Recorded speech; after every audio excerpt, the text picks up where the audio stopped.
হযরত মূসা নবীর আমলে এক আবেদ ছিল। এই ঘটনাটা শুনলে হয়তো আপনি হাসতে হাসতে কান্না করে ফেলবেন।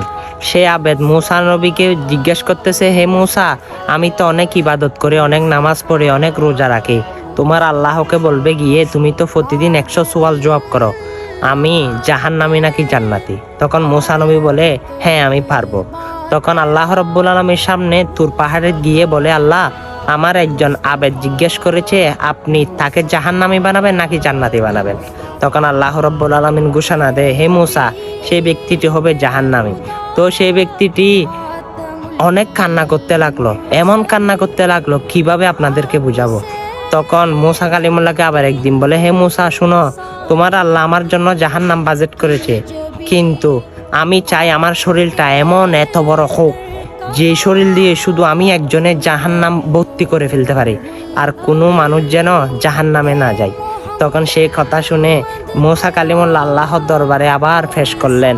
আল্লাহ খুশি হয়ে বলে, যে মানুষের দিকে চাই, যে সকল মুমিন বান্দাকে জাহান্নাম থেকে বাঁচাতে চাই, আমি তাকে জাহান্নামে কিভাবে দিই, যাও, তার জন্য আমি জান্নাত বাজেট করে ফেললাম। সুবহানাল্লাহ। দেখেন আমার আল্লাহ কত দয়াশীল।